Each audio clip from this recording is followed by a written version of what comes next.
But for me, I don't usually do the lights up just a. Perfect.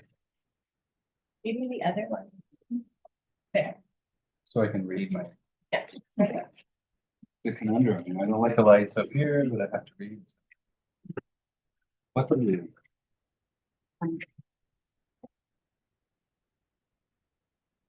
Okay, I have 4:30, so I'm going to call the meeting to order. We acknowledge that the District of Tofino operates on the territory of the Tla-o-qui-aht First Nation, Tla-o-qui-aht.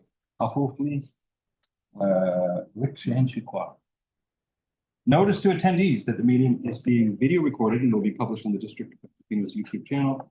Notice to virtual attendees to sign up for public comment question period using the Q&A function in Zoom.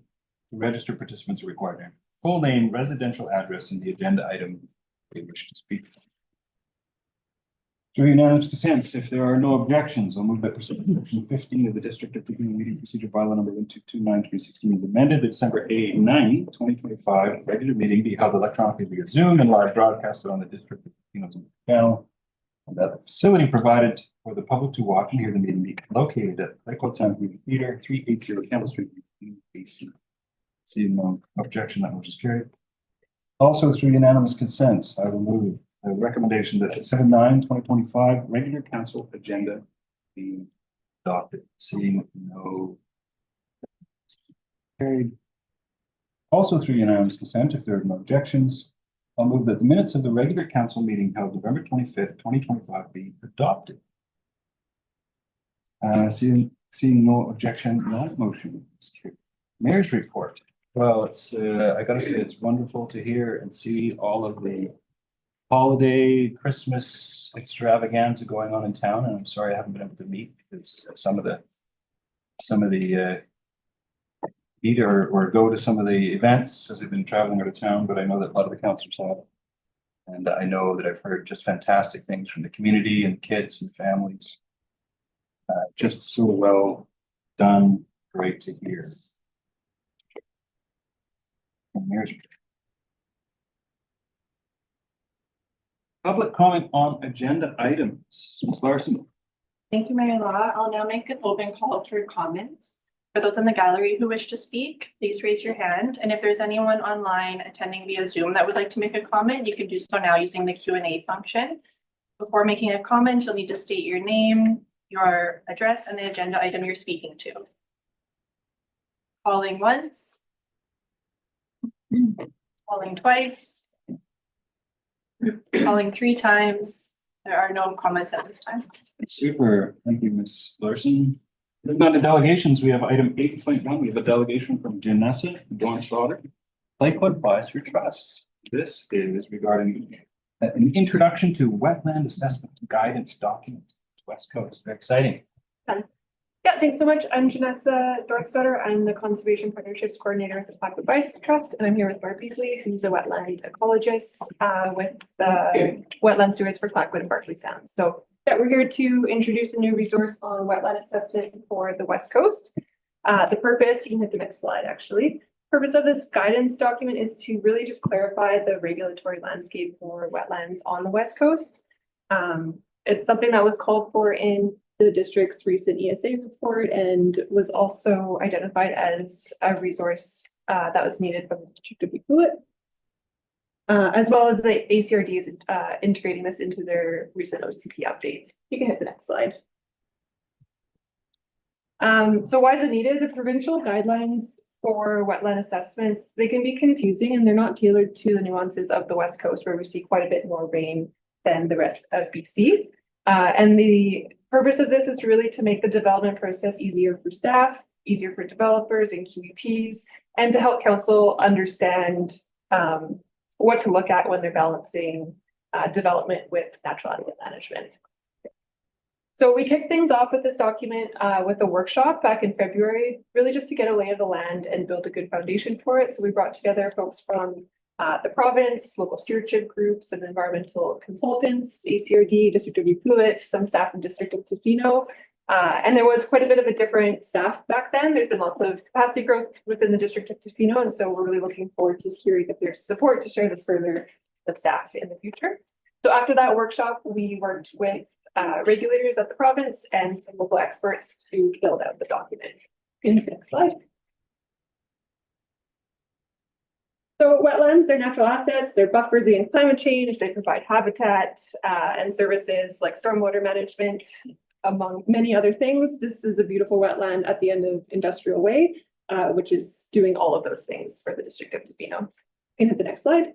So the next section of the document really covers different classes and hydrogeomorphic groups of wetlands, and it's really where the resource shines as at the local level. So a QEP, they might have learned how to identify a bog, for example, in the Lower Mainland or Kelowna or somewhere else in BC, which would look very different on the West Coast. So there's lots of photos and West Coast specific examples to help QEPs navigate wetland ID. In a place where the provincial guidance can be hard to follow. You can hit the next slide. So wetlands are managed at the provincial and federal levels through the WSA and the Fisheries Act, but local governments really play the most important role in managing wetlands. Next slide. So it's up to local governments to understand how to use these tools along with good data, which you do have, to plan and manage these natural assets in a way that really supports local infrastructure like stormwater management, for example. And I know this process is at risk of losing a bit of its ability to regulate. I'm really looking forward to hearing conversation about Bill 216 later in the meeting. You can hit the next slide. So section 4 of the document is really mainly here. It's short. It's here to direct developers and QEPs to the BC Environmental Mitigation Policy and Procedures. This is just a document that helps them understand how to create assessments that minimize impacts during different stages of development. And then section 5, I'm going to pass it over to. And so thank you for listening to us. Try to make sure that you're coached into wanting to use this document. I'm going to talk about the second half of the guidance document. Section 5 is sort of the meat and potatoes part of it. It goes through sort of really important points for how to do wetland delineation and who's qualified to do it and what kind of protocols they should be following. So next slide, please. You might be surprised to know that actually identifying the boundaries of a wetland takes quite a bit of skill and knowledge. The person that's doing it needs to be able to interpret aerial and satellite imagery, as well as being very competent in the field, looking at hydrology, vegetation, and soils. And so this document that we put together here recommends ways to find a qualified professional wetland scientist. So someone who has the capacity to do all these things. And I think it's really important to let you know that one of the key reasons for us to go ahead and make this document is because in the past, there have been QEPs working in the region who have not been qualified or have certainly made mistakes. And there have been misidentified swamps, and that has led to damaged habitats. And for the proponent who's doing the project, delays, extra costs, and the need for compensation, which is something I think everyone, developers and all of us, would rather avoid these things. So the document's greatest value is to let developers know that it's really important that they hire someone who's qualified to do this work. And they know what protocols to follow and what the deliverable should be in the QEP report. Next slide, please. So the British Columbia is working on their own set of wetland delineation methodologies, but that's going to take about another year for them to actually produce. And so in the meantime, they highly recommend using this regional supplement to the Corps of Engineers Wetland Delineation Manual for Western Mountains, Valleys, and the coast region of the United States. So it's a really comprehensive set of methodologies that's outlined, and we have links to that in our document. Next slide, please. The document is really clear at pointing out that although there is a lot of publicly available digital spatial data, like the BC Freshwater Atlas, and in some cases, terrestrial ecosystem mapping, basing your wetland assessments at the local level solely on these tools is not sufficient. There is absolutely a necessary need to go out and do plots along transects in the field to clearly delineate where the boundaries of our wetlands are. Next slide, please. And it can be really challenging out here. because we have these mosaics of wetland forest habitat. And so finding the actual boundaries can be difficult, and sometimes it's just better to lump things together and say, this is a complex. And this document does actually give some methodologies that help the QEP do that, understand how to do that. Okay, next slide, please. The document also in section 5 goes ahead and talks about sources of information that are really useful for understanding the value, the function, the condition, and all of the natural assets that are provided by particular wetlands on our landscape. And if you go to the next slide, please. This is really important because you need to evaluate things like sensitivity to disturbance, the rarity of that particular type of wetland, your ability to replace them, and their general function or what assets they're providing in order to figure out how you're going to avoid degrading them, or whether if you have to degrade them a little bit, what kind of mitigation you do to minimize that degradation. And or if you end up doing something quite tragic to them, what you would do to compensate for the loss of that function that they're providing. Next, please. So the last part of section 5 is actually a wonderful kind of checklist of the deliverables that you would expect to find in a good QEP's report that follows the protocols properly and goes through all these steps. So this is, I think, probably one of the most valuable things about it for the planning department, for instance, to be able to use to check off whether or not the QEP reports are good. Next slide, please. Moving on to the next section of the document is section 6. And this just goes, it talks about resources that help people go into more depth in understanding the sequence of mitigation. So when do you we always try to do avoidance. If you can't, how do you minimize? And what do you do if you end up destroying something and need to compensate? And it gives an example of a compensation wetland that was created in Q&amp after wetland habitat was damaged. So it's pretty, I think, a pretty useful and, again, very locally relevant resource. Next slide. The last section of the document, of the guidance document, actually provides links to training resources. So these are courses and other resources that a QEP who needs to upgrade their skills could use in order to figure out how to actually do the protocols that are recommended. And also even for anybody who, like myself, who needs to sort of upgrade maybe one section of this area of expertise that I'm weak in, like soils, I would know where to go to find out more about that. Next slide, this is our last slide. So as Janessa mentioned, this whole guidance document came out of a workshop that we did last February. And we invited lots of folks from the local region, as many different people as we could get together from each of the districts and the ACRD and First Nations. And then we also had lots of wetland specialists there.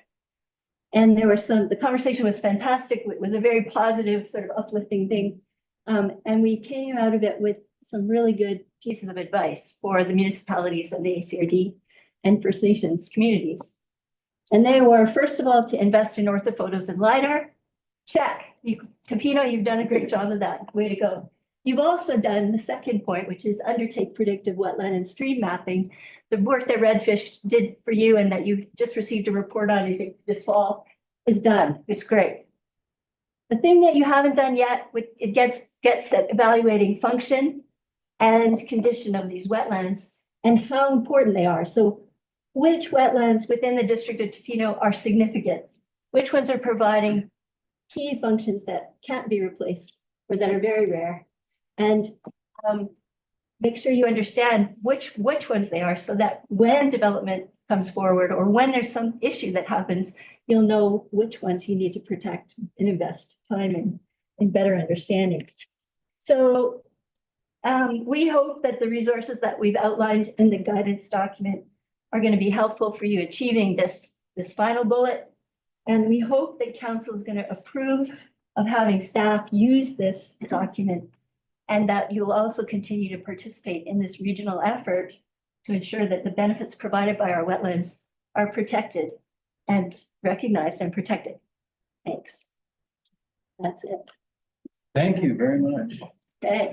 Great presentation. Yes, okay, gonna open up to council for questions.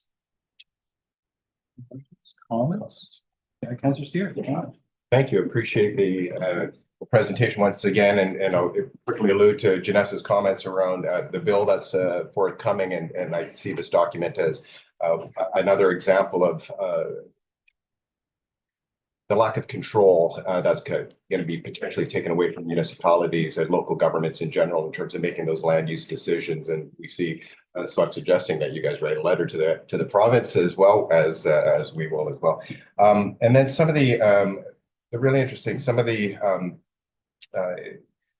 problematic issues associated with the land development and our ability to further our goals, our strategic plan of our 30 by 30 is identifying those outside of the development process and everything, is identifying those areas of critical habitat. I think this would be a valuable tool in the assistance of that, so that we understand those areas that we really want to incorporate into our 30 by 30, for lack of a superficial name, but that is our goal, and this would be a helpful tool in that. So I thank you for presenting that, and I look forward to discussing this with staff at a later time.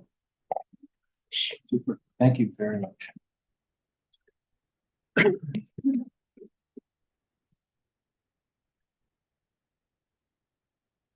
Okay, moving on to correspondence. We have correspondence from Mr. Darling regarding proposal for council consideration, Tofino Resiliency Unit. PRU, a water positive strategy to unlock housing. Comments from council. Thank you through the chair, Mayor Law. I'm just going to look to step in when it was a really interesting document. Some of the work that Paul put into this, and I'm just wondering in terms of the process of maybe referring it to the and maybe it already is to be considered within our limits to growth review that's coming up in January. If this would be something that could be considered within that conversation. I don't know directly who would be there, but I put it out to staff. Maybe a couple of us through the chair. Thank you for the question. So staff were pleased to see this letter and pleased to see, members of the public come forward with ideas like this. And it really is good timing, because as mentioned at the committee of the whole meeting, we are considering some policy development throughout 2026 and 2027, which I can maybe have Mr. Rogers speak to. But I think that would be the more sort of appropriate place for this letter to be referred to. The limits to growth policy review will we're in the process of doing that now. And it's a little bit outside of the scope of being able to come up with a policy to support what's in the letter. Maybe I'll ask Mr. Rogers. Tatiana, through the chair, I'm going to defer to my colleague in the back, Mr. Welsh and Mr. Curtin. All right, through the chair. Thank you for the question. We are actively looking at developing policy and guidelines around essentially how to capture and use rainwater for potable use. And so his ideas were timely. These were things that we've been in conversation about already. So we do plan to reach out to him just to hear him out. But essentially we are working through this at the moment, and as our CIO put, we'll be developing these things in 2026. Maybe just a comment for clarification or a question for clarification. I understand that though the policy is being developed in 2026 and into 2027 possibly, it is not preventing developers right now who have land and want to develop to come to staff who are very receptive. I guess it would be ad hoc solutions, but such as Mr. Darling, somebody wished to take Mr. Darling's idea and bring it to staff for a development, staff would look at that. And in the meantime, so the lack of a policy is what I'm going to look to staff for. The lack of a policy is not preventing current developers from seeking out and potentially using suitable rainwater catchment or other source water. Through the chair to Mayor Law, exactly right. We work with a number of developers who are looking at this exact idea. So we're working on a one-off basis. where we're trying to get to is a place where we have some policy clarity for residents. So what does BC Building Code say? You know, what does our infrastructure and subdivision bylaw say, and trying to make it a nice simple package so people can take that away. So in the meantime, we are not stopping development for folks who are looking to put in owns like rainwater storage systems. It's happening actually as we speak. It's just, as you said, at one-off basis. Right. Great. And I understand from his letter, I know that spelled down Highlands, who's also elected official and works with governments down there. This is moving forward. So To the chair, Mr. Gord Baird, and we've worked with him on at least one or two properties already. super. So, okay, well, just a note to everybody out there that things are moving forward, staff are working diligently, and the policy will come forthwith, not preventing anybody from seeking solutions. 9.2 correspondence from Honorable Nicole McDonald, Mayor of Pitt Meadows, regarding the concerns regarding Bill M216. Comments from council. Councilor Steer? Well, I mean, we alluded to in the presentation, but I think we've addressed our concerns. We've talked about vast opposition to this throughout the municipalities of British Columbia. So, yeah. I thought this was an excellent letter. It's very thorough, and it was I encourage anybody who's interested in Bill 216 to read City of Pitt Meadows concerns. It's very good. I would just Oh, add, sorry. I would just add that I had done some research to try to find if there was any anybody speaking for it, because I've heard from many municipalities and communities against it, and I could not find there was maybe a single letter that I could pull up where somebody, and it wasn't from a municipality, it was from a professional body. So I just yeah, it seems to be pretty unanimous. So we do see something from this. Yeah. Well, governments can change their mind. It's a good thing. Okay, moving on. If there's any other comments on that bill. Presentation of reports. So exciting. 10.1. Doesn't get better than this. We have an invited presentation from Janessa Tofino Poet Laureates. Celebration of poetry and public art anthology. Welcome.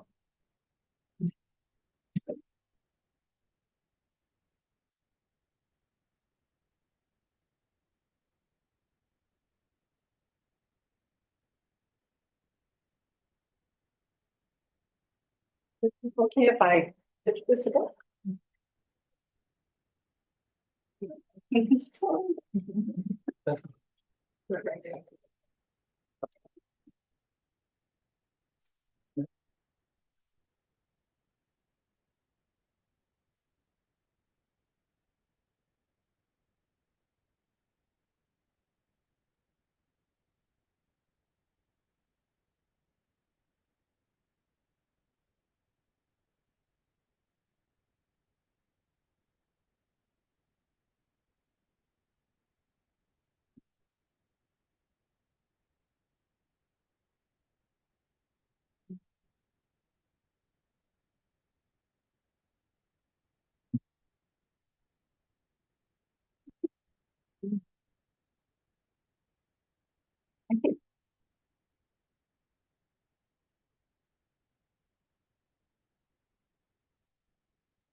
Mayor and council, staff, visitors. In the spring of 2025, I put out a call for poets to write poems in response to works of public art in Tofino. And I have gathered them together into a collection called Fantastic Plastic Tofino, a poetic tour of Tofino's public art. The impulse to cross artistic boundaries and comment and elaborate on visual art through poetry is not a new one. The earliest example we have is from ancient Greece in Homer's Iliad. Although I suspect that the bards have been singing the praises of the great works of human endeavor and imagination for much longer than that. The word that describes this genre of poetry is also Greek, ekphrasis, meaning description, and thus the title of the anthology, Fantastic Ekphrastic Tofino. The art that has inspired our poets is monumental. It is whimsical. It hides in out-of-the-way places. It makes important statements about the environment and our history. And above all, it delights us and feeds our souls. These works of art and the poetry written about them reflect our community and express our values, aspirations, and concerns. They represent us. They challenge us. The poets were not chosen. The works of art were not assigned. It was important to me that the poems rise organically from a personal connection to the work of art. In inviting the community to write poems celebrating public art in Tofino, I've had the opportunity to meet local poets of all ages and experience, some of whom were moved to write poetry for the very first time. My experience of the community in which I live has been enriched by contemplating its public art through the thoughtful poems in this collection. It has been a privilege to encounter and be drawn into the poets' personal responses to the art they have engaged with. So today I've invited some of the poets to present their poems to you and give you a taste of the book. Thank you. Hi, I'm Mark Graham. I currently live in Yuki, but I've lived in Tofino and out in a house that I've been out here for about 7 years. And the inspiration from my poem comes from a work of art done by students at the Wick School. It's a bus barrier that's been painted. And when I first saw the bus barrier, I thought it looked like a snake, but on closer inspection later, after I finished this poem, it's actually probably a caterpillar. But it has like each section of the caterpillar has saddles on it with the boots beside the saddles for children to actually ride on the back. That they would feel so safe to do that is interesting to me. And it was inspiration for this poem because I contemplated the idea of the snake being a symbol of evil in one culture, but in other cultures like the Greek culture that Janessa spoke of, it was a symbol of healing. So you see that symbol of the snake on the ambulance, all our ambulances. So this is called the Snake Sonnet. When I was little, we would go to church. The pastor would preach in his dark black suit. When an apple tree, a snake did perch, and from there tempt Eve with forbidden fruit. But once I caught a tiny garter snake and held it gently writhing in my hand. I now believe we made a big mistake to blame the serpent for the fall of man. When we heal, the power of evil cracks, and the serpent ascends a slepious staff. Our freedom grows, and we can now relax. We play, spirits rise, and the children laugh. In the ways of peace, let the children lead, and in our future, it will blossom from that seed. Thank you.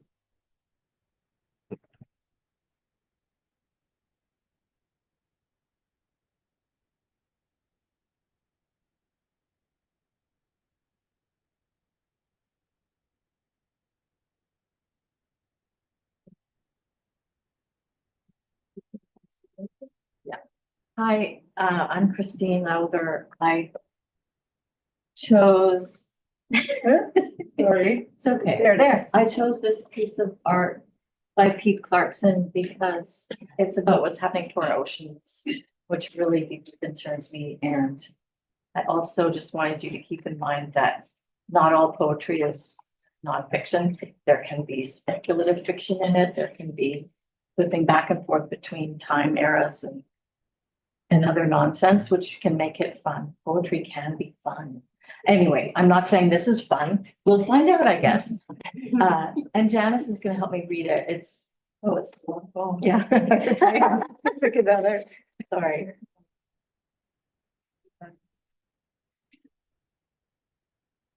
Okay. Anyway, it's named after the piece of art. I can't actually find it now.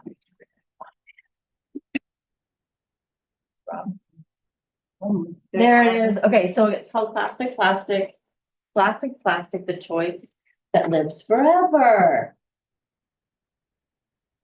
But not up the inlets, surely. Yes, I have plucked them from those waters myself. Developers cut the old trees down and now it's hot. Residents needed to plant new saplings. During stage war water restrictions, people dampened their new trees with bottled water. But this is a rainforest. Was only 30 years ago, what fell from Hessowista taps was undrinkable. What if we hang onto the same bottle, take it around to refill stations? There is a drinking fountain at the info center, one at the village green. Bit of a trek. No one's getting it. Damned takeout coffees until the art. Frayed falls of turfed tarp from countless coastal cleanups confront creatures of convenience. Water bottles made from oil. Water pours, oil spills. Here is poorer, with relief, art that cares.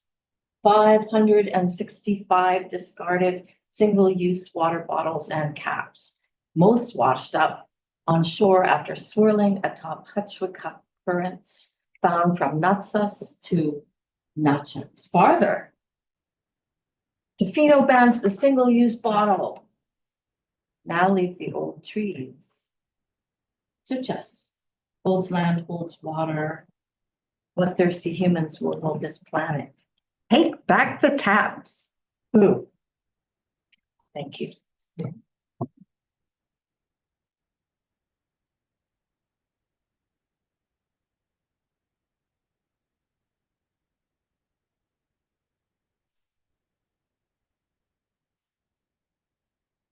The next poem is by Sin Yogaratham. And unfortunately, he's ill today, so I'm going to read his poem for him. He said, hearing Joe David speak about his artistry and the depth of representation within the Tla-o-qui-aht Chinols, seeing photos of it being raised and seeing its transformation from early years to present inspired me to write this poem. It is a representation in words of Joe David's guiding message, a tribute to the artist himself, and a commentary on what it represents at the point of time we exist in now. The poem is called Living Story. Salt-stained silver, what was once raw and red, mirrors the breathing backdrop. Two humps bow their heads. There was the war in the woods, national acclaim. There have been wars in these woods, national disdain. Everywhere the forest listens, here it also speaks. Tree of Life shares the story of its people. Destined to be a Chinolf, carved by a man destined to be an artist. Grandma said so.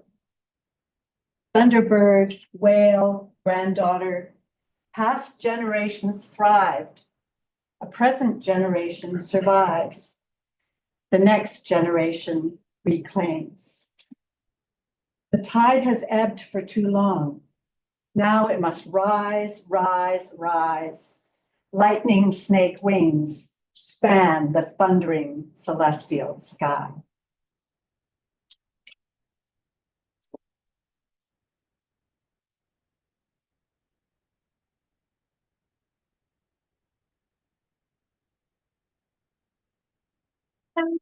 Joanna Streetley, and I chose to write about this street art that if you're a careful observer, you will find around Tofino.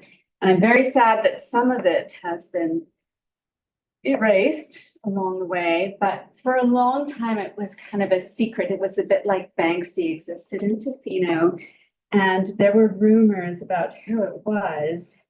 And I've been able to have these rumors verified by the father of the artist. So they say you write from what you know. And I would say that about a year ago, today or tomorrow or one of these days, I learned that everything that keeps you safe can sometimes vanish in an instant. And your life can change and you can find yourself fleeing it almost. So this is called On Observing a Fleeing Rat at the Tourism Tofino bus stop while sheltering from a hailstorm, spring equinox 2025. Agreed.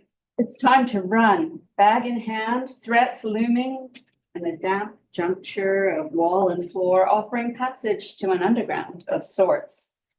Anywhere but here. In the fine black tips of your whiskers, your built-in scales calibrate safety and risk. Assess the true height of shadows, their origin, the amount of light they eclipse, your own worth dimming as they loom. In your bag, the scrabbled contents of a larder, crumbled lump of cheese, the remains of a bun, its taste already lost, your memory blinded by fear.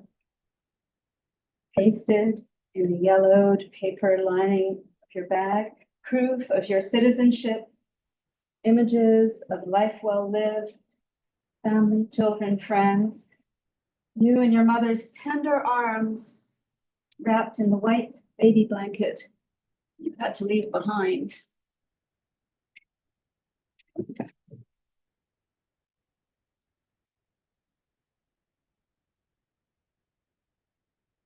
Do we have time for one more? I have a comment. Yes. I had a couple rules, like no swearing, no rude images, and it better be good art.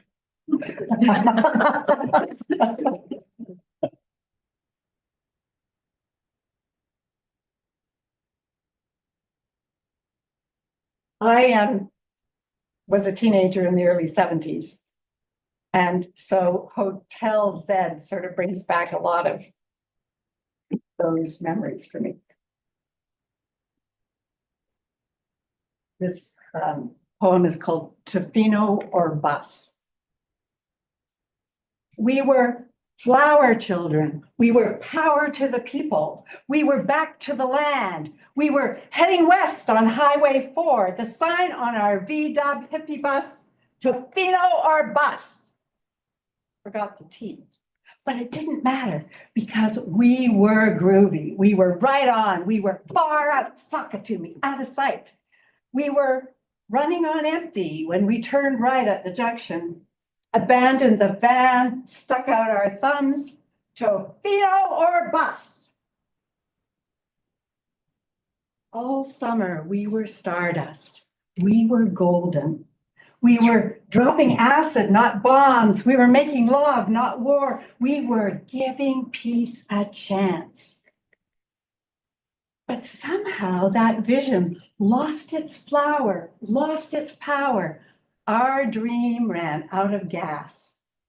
And we grew up, settled down, became establishment, became dead wood. But underneath, the old dream still runs, just a little rough. And we've got to get ourselves back to the junction.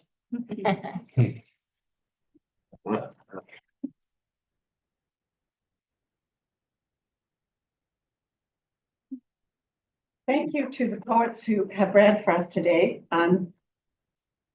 Mark Graham, Christine Lowther, Joanna Streetley.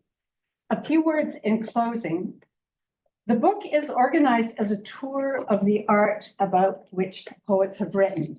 and includes a map so the readers can find the art and follow the poems from Tourism Tofino out at Cox Bay all the way into town, ending at the Village Green. Hayden Roth, oh, he's disappeared, is the local artist who created the artwork for the books and provided the illustrations in the PowerPoint presentation.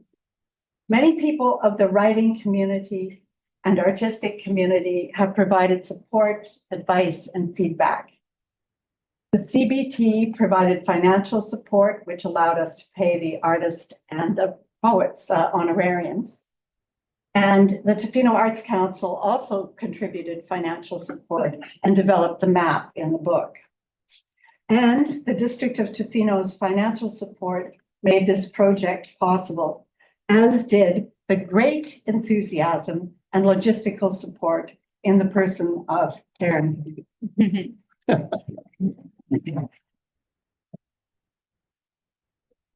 books are for sale at various places in town. And on December 16th, we will be launching the anthology at our beloved annual community poetry meeting. 6 to 8 p.m. at Roy Vickers Gallery. Bring a poem to share, yours or someone else's, or come just to listen. And I wish you all a joyful and contemplative holiday season. Thank you.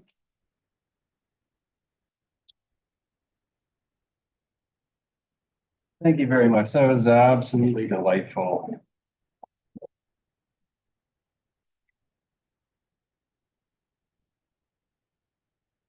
Oh. Feels like all downhill.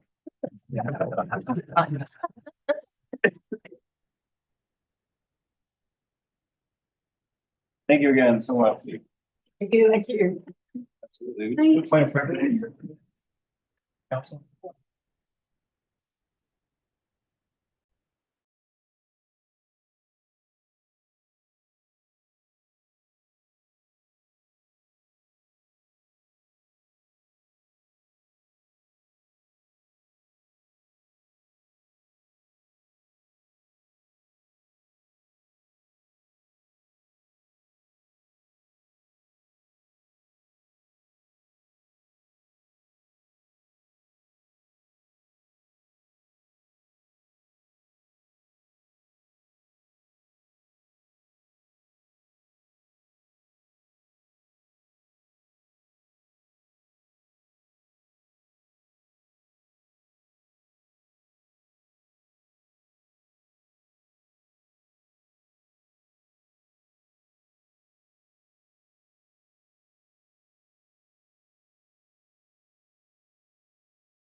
Oh, yeah. Yeah, because that's gonna be. How many poet cards do we have? 3 or 4. This is. Heather Henry, Joanna Straightley, Chris Powder. Love that. Thank you. Okay, let's reconvene. We're into presentations and reports. We have 10.1 invited presentation from General Manager. Over 10.2 paid parking surplus fund allocation. Presentation from Ms. Morehouse. Good afternoon, Mayor Council. Pretty hard to follow that whimsy. I didn't bring a book of poetry, but I have my calculator. Yeah, if you're not gonna do poetry, just be quick. Had I thought about it, I could have turned this presentation into a poem, but I'll save that for next time, I guess. So I'm here this afternoon to continue the discussion regarding allocating paid parking surplus funds. So just a quick overview of the next few slides. It will be a short presentation. I'll just give some background information just to remind us where we left off in the discussion. And then I'll show some numbers of the 2021 to 2024 paid parking surplus amounts that need to be allocated, and then follow up with the recommendations from the report.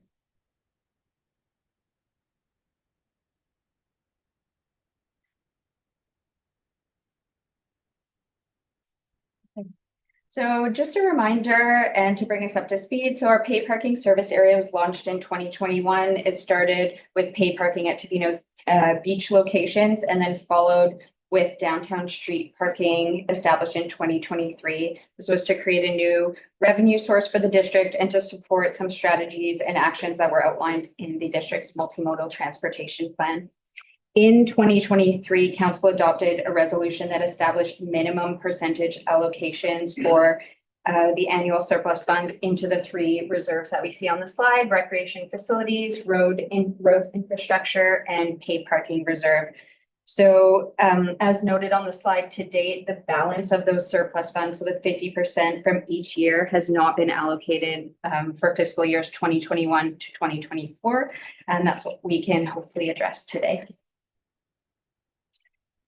So staff last spoke about this with council at the November 6th budget meeting, so the special council meeting, and two resolutions came out of that meeting. So the first directed staff to bring the unallocated amounts of paid parking surplus funds to council for consideration and allocation during the financial planning process on an annual basis. So the recommendation being brought forward today addresses that 50% surplus from fiscal years 21 to 24, and then moving forward, we'll have these same conversations on an annual basis. The second resolution is related to the direction we got to prepare an amendment to the district's paid parking reserve fund bylaw, and that was to add arts, culture, and heritage infrastructure as one of the eligible uses of funds for that particular reserve. So the numbers that are presented here on the screen are the corrected values in the report that was published as an addendum yesterday to the agenda. And these are the audited values of the total annual paid parking surplus on an annual basis. So there's a lot of numbers. The second column is just that, the total annual surplus for each of the fiscal years. And then the third column is that unallocated 50% that we need to put somewhere. And then we have the three minimum allocations for each of those reserves. The numbers in red you will have seen before at the November 6th meeting. These are two draws that came from the Recreation Facilities Reserve for projects in 2023 and 2024. So when we look at that total value of $618,000 that needs to be allocated, the recommendation includes topping up the rec facilities reserve for those two project draws. And we did hear broad support from council at that meeting to do that. And so that's that $265,000 number coming kind of off the top. And then allocating the remaining $353,000 across the three reserves. And these proposed allocations were put together based on kind of comments and discussion around allocating the largest amount of funds towards the recreation facilities reserve. So I'm just gonna pause there. If there's any questions or comments, the next slide is the recommendations themselves. Pardon me? Close to poetry. Thank you. Okay, I'm gonna let you council quickly for questions, if there are any questions. Seeing none, any comments? Seeing none, you may move to the next slide.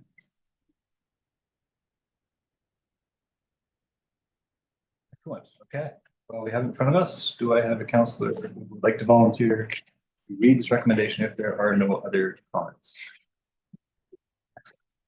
I move that the unallocated paid parking program surplus from years 2021 to 2024 be allocated as follows. $441,823 to recreation facilities reserve, $105,905 to roads infrastructure reserve, $70,603 paid parking reserve. Second by councillor Steer. Any further comments? All in favor? None opposed, motion is carried. Thank you very much. There's one more recommendation. Oh, is there a recommendation? Also, that District of Tofino Paid Parking Reserve Fund Amendment Bylaw number 1340.01/2025 be introduced and read a first, second, and third time. Master, any further comments? All in favor? Excellent. Thank you. Motion's carried. Okay, we have 10.3 Housing Accelerator Fund, verbal report from Mr. Welsh. Actually, there's.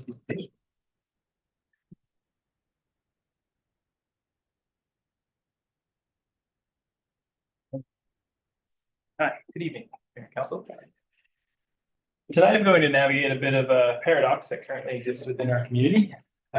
We support the development of more housing, yet we face the limiting factor of water currently. Before I joined the district back in March this year, my predecessors were successful in securing a grant from the federal government to incentivize more development of housing within our community. This fund is known as the Housing Accelerator Fund, otherwise HAF. And tonight I will give you an update on the status of the various initiatives, as well as what opportunities might remain to us despite the water challenge.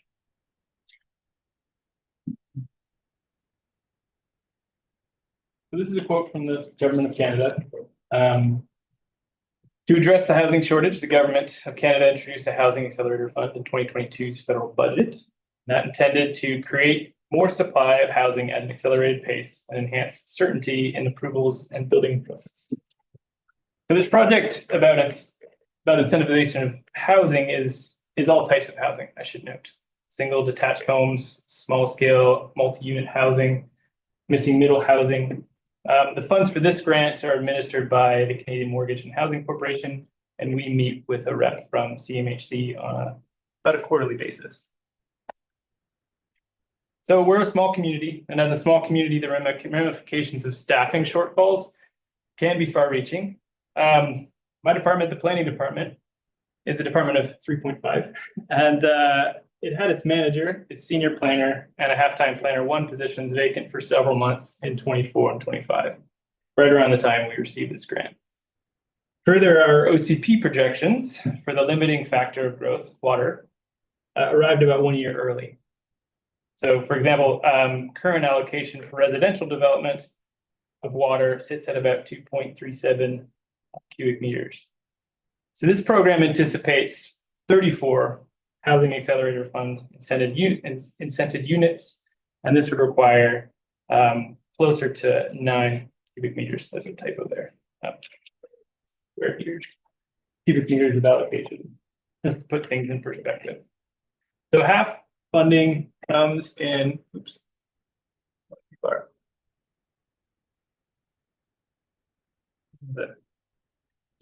So half funding comes in annual installments. We've received our first 3 advances already.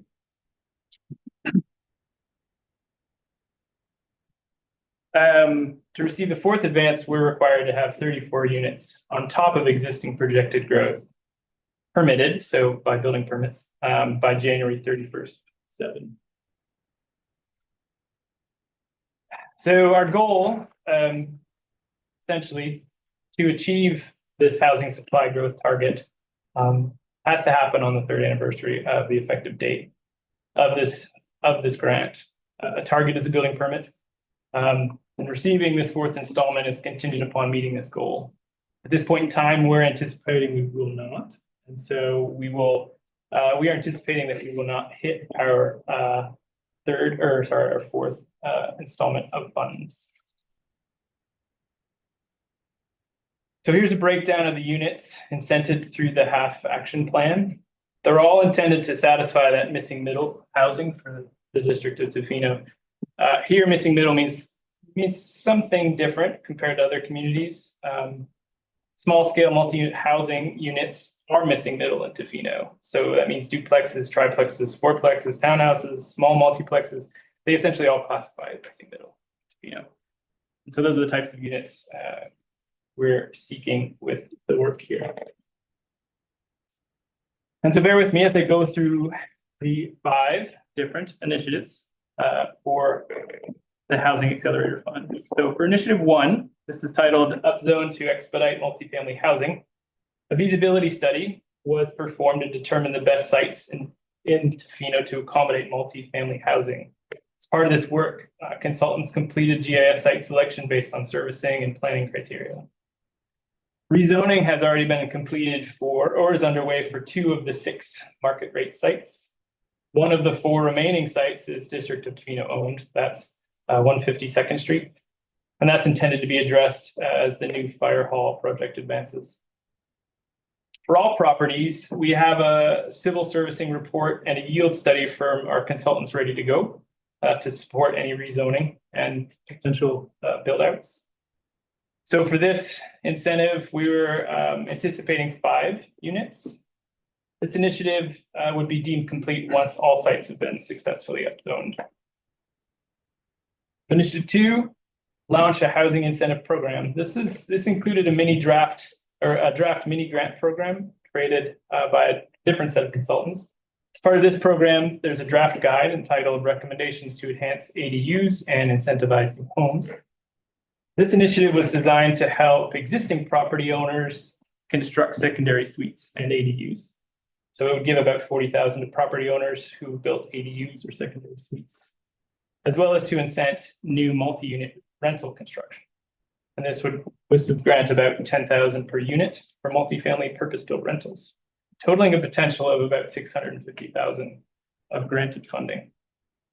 So the draft guide is complete and the granting program has been designed. We're anticipating about 5 incentive units within the time frame originally proposed. This incentive would be deemed complete once the incentive program would be launched. However, we do have flexibility to repurpose the funds elsewhere within the HAF program where we might be able to accommodate more units sooner. So that note is important to consider as I move on to the next initiatives. So for initiative 3, titled Work with THC to Build Affordable Housing, we were to identify District of Tofino owned sites suitable for future THC affordable housing development, transfer land to THC, rezone the land, and support the process through issuance of a BP. Work completed under Initiative 1 also contributed to prioritizing these sites. The 5 sites were presented to Council this summer. At the time, Council reviewed concepts for the mixed-use library project.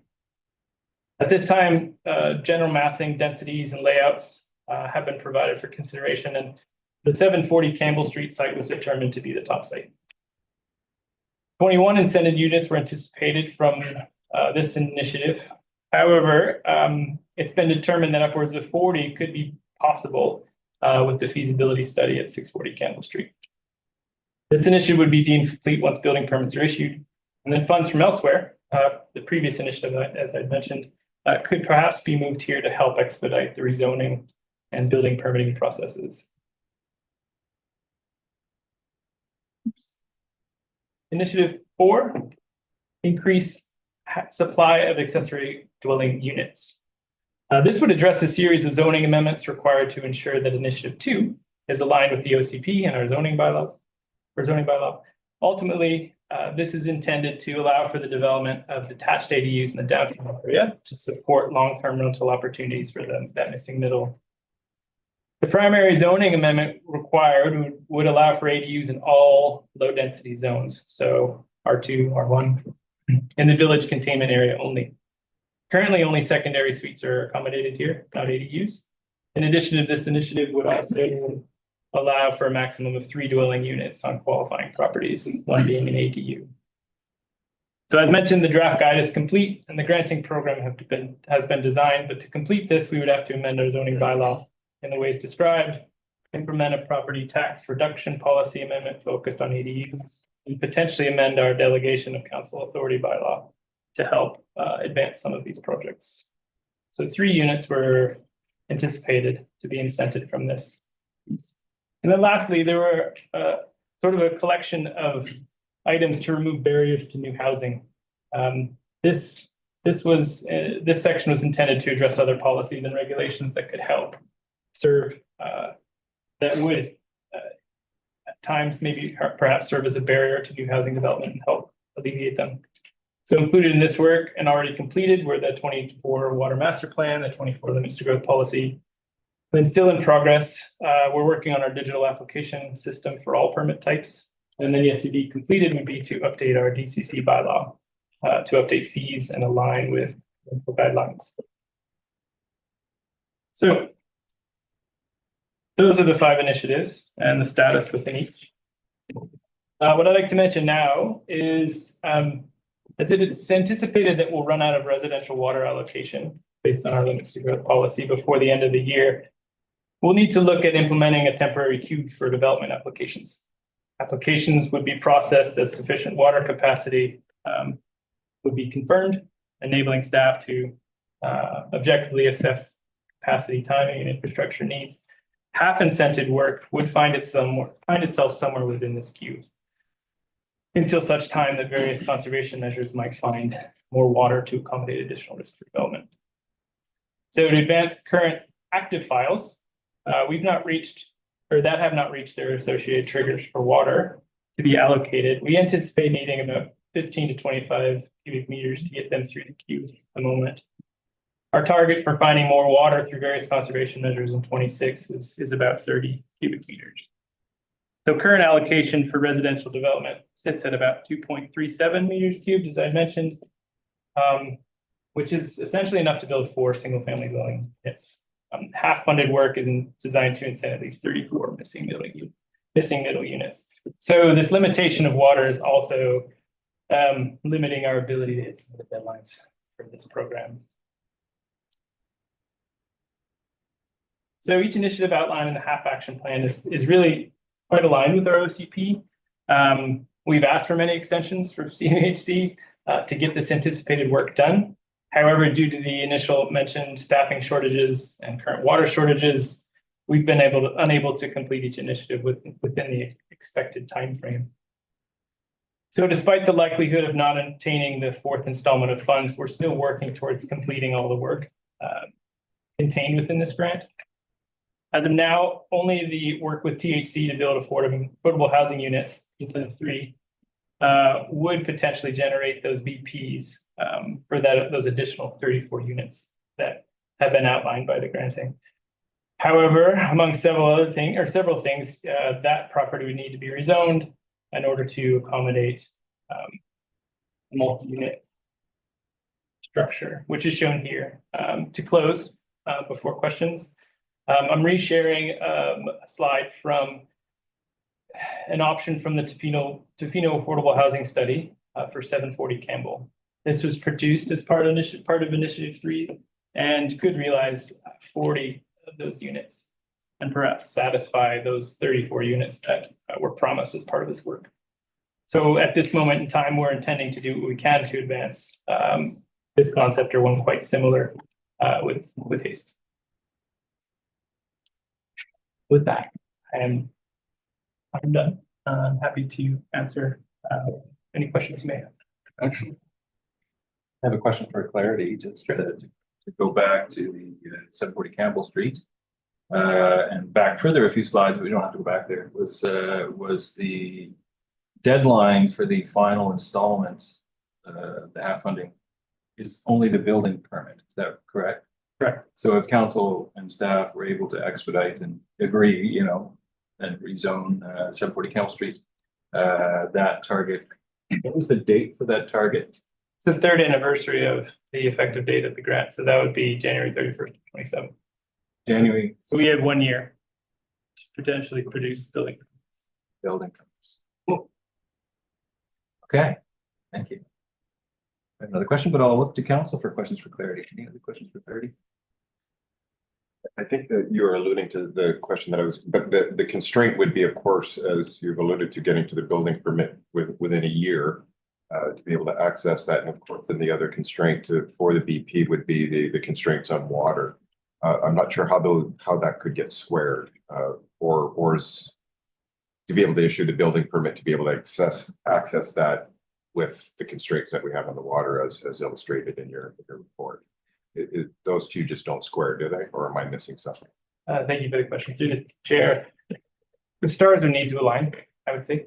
If we have hired a consultant to help us essentially perform an audit, as was heard, I think, last council meeting, to find more water, essentially, that we could possibly come back to council and ask for to be reallocated into the pool for more development.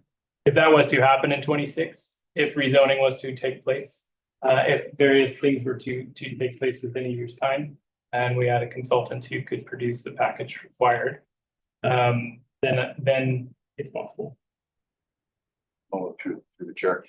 And then just, so my understanding would be then, would this then sit in a queue though? Because as several projects, and if I follow this right, I suspect there's going to be other projects, they would sit within that queue, and this would be in that queue as well. Okay. Yeah. Through the chair, yes. Okay. We have not yet discussed what the queue looks like. Right. There are various file types that council has the ability to prioritize within a queue, things related to rezoning and temporary use permits, for instance. Thomas. Is there a potential of connecting the housing corporation with some innovative people like Mr. Darling, and potentially having the district built properties be leaders in some of the innovations in water usage that we're hoping to see? Through the chair, yes. We do have some flexibility in terms of how we use the funds, as long as they're going to a program that has been designed in this. So as I mentioned with one of the incentives, we could incent perhaps not as many ADUs or different type of ADU, or move the funds to help expedite affordable housing.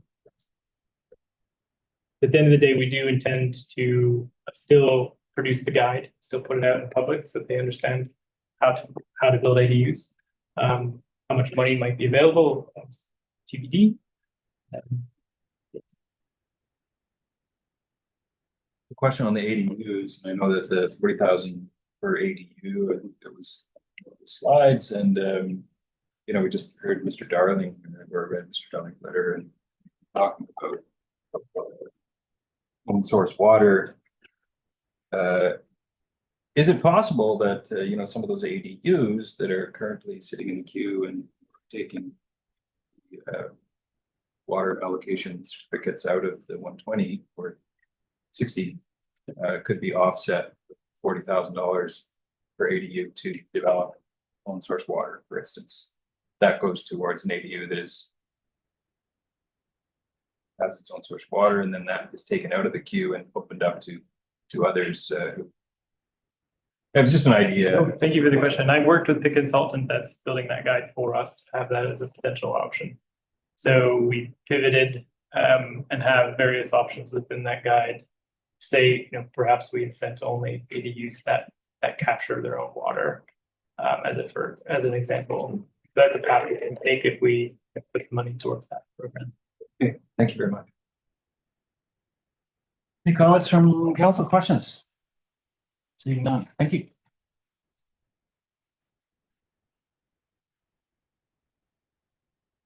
Moving on, you're staying up there. We're doing 10.4 housing needs assessment growth projections OCD amendment.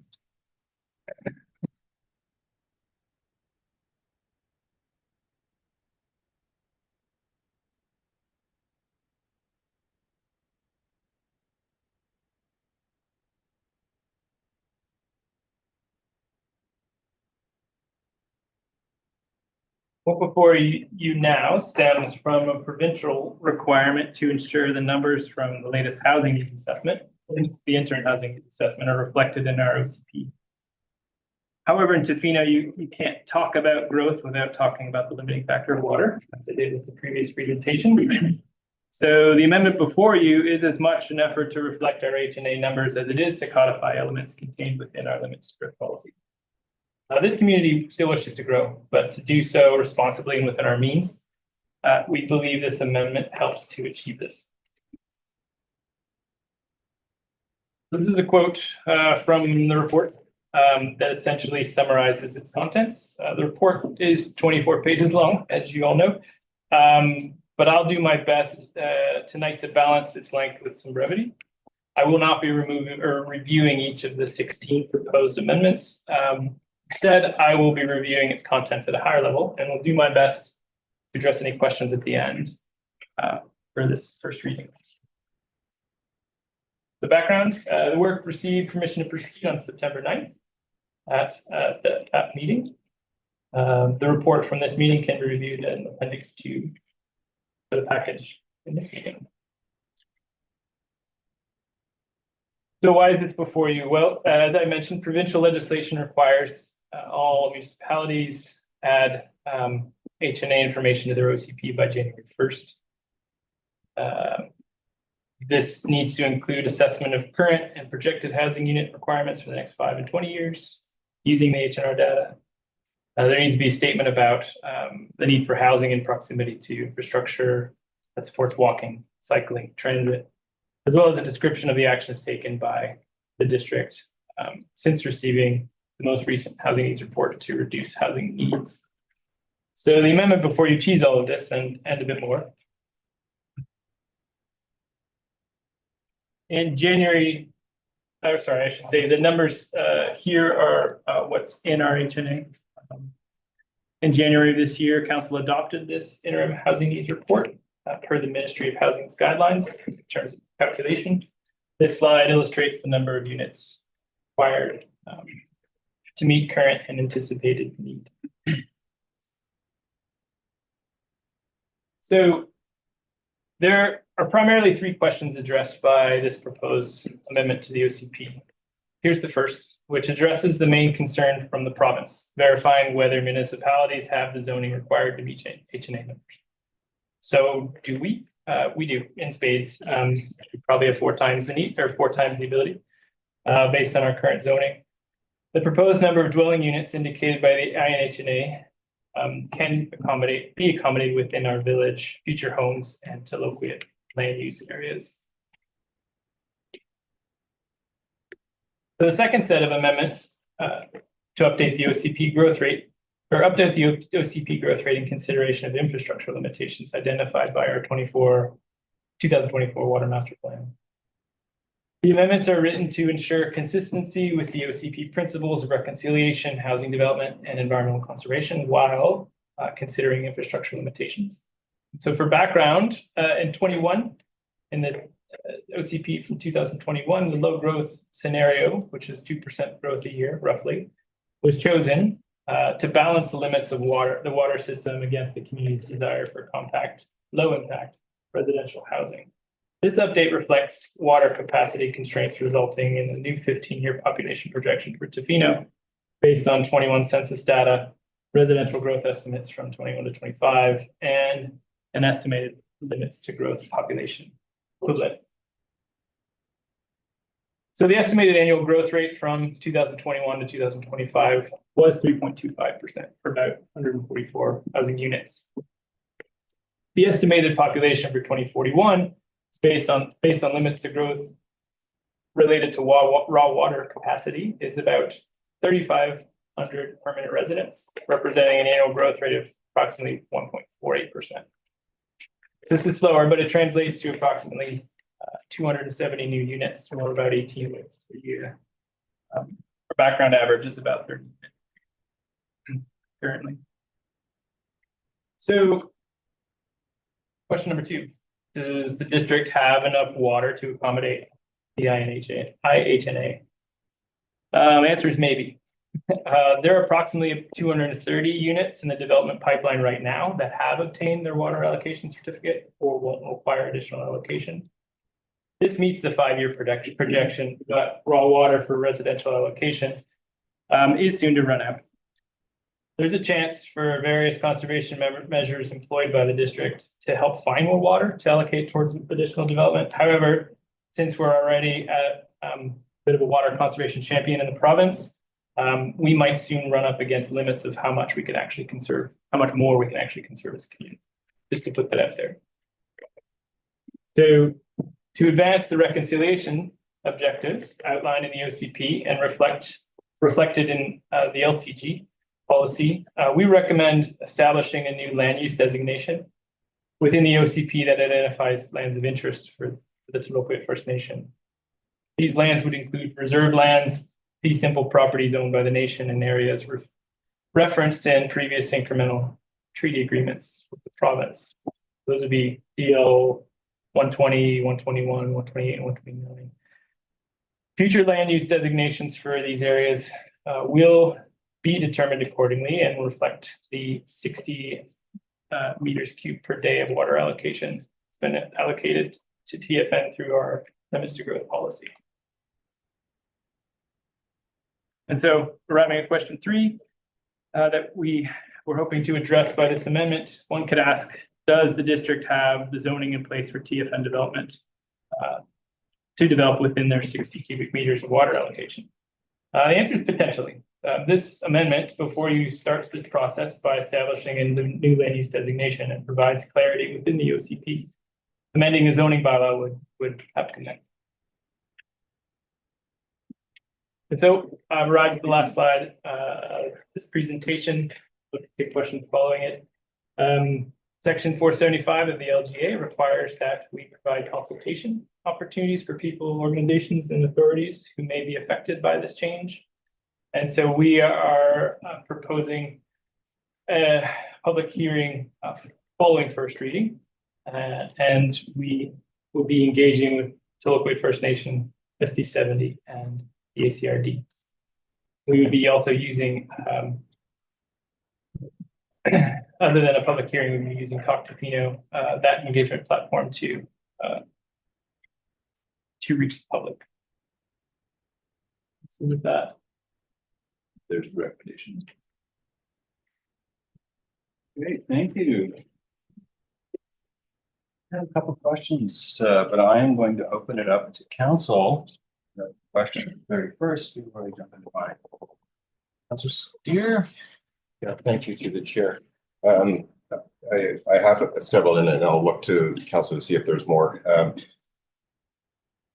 So some are for clarity, and then there will be maybe comments later in terms of language and in terms of the importance of an OCP amendment and the work that that goes into it. I'll start first. Is under the amending zoning bylaw to limit these existing land use permissions until additional water storage capacity can be established, which was one of the replacements. What that implies to me is that these amendments potentially are temporary in nature. And then when that water storage capacity was found, that we would be relooking at the OCP again and amending once again to be able to allow for those uses that we may potentially restrict into the future. Would that be an accurate assessment of what I'm thinking that says? And then I have and then just maybe, and it's in the same question, is when it refers to additional water storage, in essence, that's also the alternate water source as well, I suspect, or is that, or am I missing? Is that one and the same roughly? And then of course the first question. Through the chair, yes, that's the answer to your second part. They're one and the same. For the first part, for new provincial regulation, OCPs are intended to be amended every 5 years. It's to be understood as a living document. That said, amendments could come forward at any time to reflect, particular need within a community or particular change. So to answer your question directly, yes, say a new water source was secured and functional. And certainly whenever that would happen, we'd be coming back to amend the OCP to fit that source. Thank you. Chair. Back to comments here. I wrote the comments and questions. There was in the sections 3.8.1, but the statement was, and we all know this and agree with the prioritize the development of affordable residential development. And there's two parts to this question as well. One, I'm wondering within the OCP amendment proposed language that could be instilled around the constraints of developing affordable. And the related question to that is, do we have a defined definition of affordable? Because that means many different things to many different people. And without a clear definition of what that affordability is, I find it difficult to know the prioritization of affordable. So there's that question. And then of course, the recognizing the constraints to affordability, such as land values here, and of course, the water issue, housing costs, building costs, the regulatory costs that are associated with it. So I wonder if there's a recognition around the constraints to the affordability question, and if that language can and is it appropriate to have it in an OCP. Thank you for the question, through the chair. That's a difficult question to answer directly. Aside from the general definition of no more than 30% of your income or tax going to housing being affordable that we get from CMHC, definitions for affordable housing are subjective.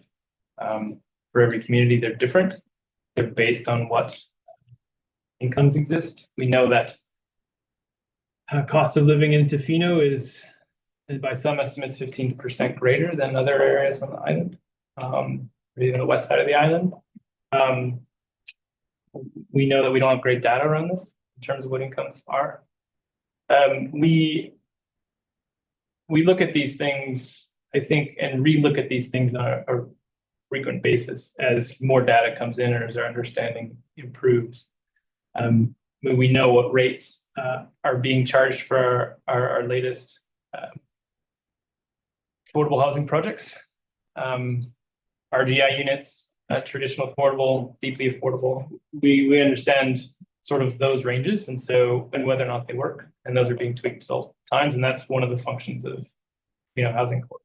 So it's a difficult thing to put in I think a glossary section of the document, for lack of a better term. What affordable housing means all of those things and a lot more. The other thing that I think compounds the challenge of getting behind what that means is we are a tourism-based economy. Each resort or each large landowner who employs a lot of individuals has different ways of attracting and retaining those staff. Sometimes there might be subsidy on housing. Sometimes pay is reflective of whether or not they have housing with that entity. And so those things can compete with the housing stock. Those things can skew cost of living. Those things can also skew our understanding of whether or not living wage is reflected in how their day-to-day is for them. So we have a lot of numbers. We do have the living wage estimates from CBT, which are helpful. But I don't have a direct answer for you in terms of how we would define beyond all the things I've shared with you before. I think to put into an OCP, to answer your second question, to put in our OCP things related to land costs and income are also difficult things to do too, because they fluctuate so much and they can be impacted by external factors so regularly. And so I would be careful to not put things like that into an OCP, which is intended to have a multiple year lifespan, showing that those things are changing a lot regularly than other elements of OCP. So yeah, that's my answer. Okay, any other questions from council? Questions from council? I've got a couple. The first one, well, I know you jumped back from units, jumped between units and residents. So units and residents. And I'm wondering, what is the, maybe you just refresh my memory, what is the goal? Is it units or is it residents? Is it population growth or is it number of units? So, Clarity, your questions related to the, what an HNA yeah, requires or what's the requirement of the province? it's units. Okay, that's fine, great. I've got, I just want to touch on one thing that I have issue with, and I let council know, and I did let staff know about the report, and I actually like the report mostly. The OCP report is a general rule. I'm in favor of it, seeing what council has to talk about, like Councilor Steer has brought up. I do have a comment on a quote, and it's both in the reports and in the official community plan amendment proposed. It's on page 6, and this is the quote. It's the 2024 Economic Impact of Tourism in Tofino report, produced by Tourism Tofino, estimates that the average visitor population ranges from 670 visitors a day in January to 3,135 visitors a day in August, and that goes on an annual total of 7,100 or 711,000 paid visitors. And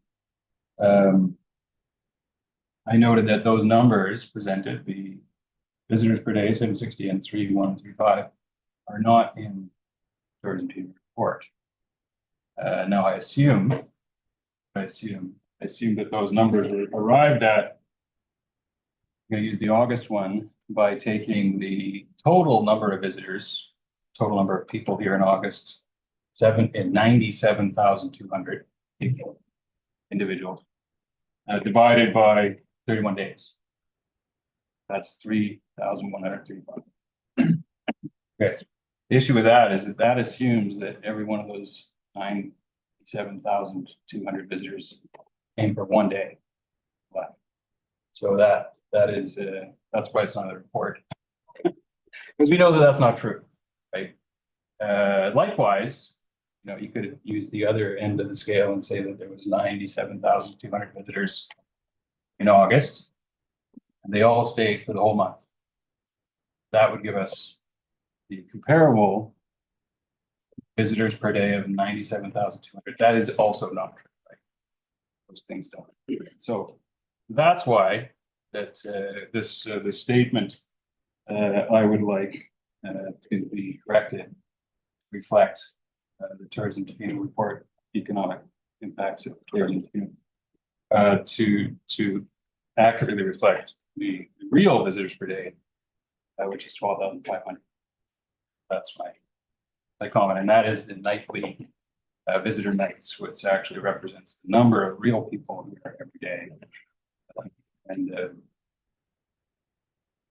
And I bring it up. I'm just making comments. It's a bit of a question and a comment, I guess. You can answer that or talk about that if you'd like. But my point is that in the OCP amendment in these reports, I think that noting that there has been some discrepancies on population somewhere, that this time it's probably really important to get it right, because it does bear on things like sewage, water, and also when we get into using those real numbers, per capita water use, which is going to be very important as we look at limits to growth and reviewing what actually using. Comments for you? Sure, thank you for that. So our numbers were pulled from our best source of data right now, which is the 2024 report from Tourism Tofino, Economic Impact of Tourism. It came from two different graphs. So the first you had mentioned was an extrapolation of the graph showing essentially, what does it say here? The estimate reflects the physical number of visitors in Tofino throughout the year. And then later on in the report, which I think is actually perhaps a more central piece to address the seasonal population considerations, the amendment associated with that uses a different figure from the Tourism Tofino report. And that one has the 12,500 number associated with it, which is tied to visitor nights. And that is what we use to help us understand infrastructure capacity, all of that.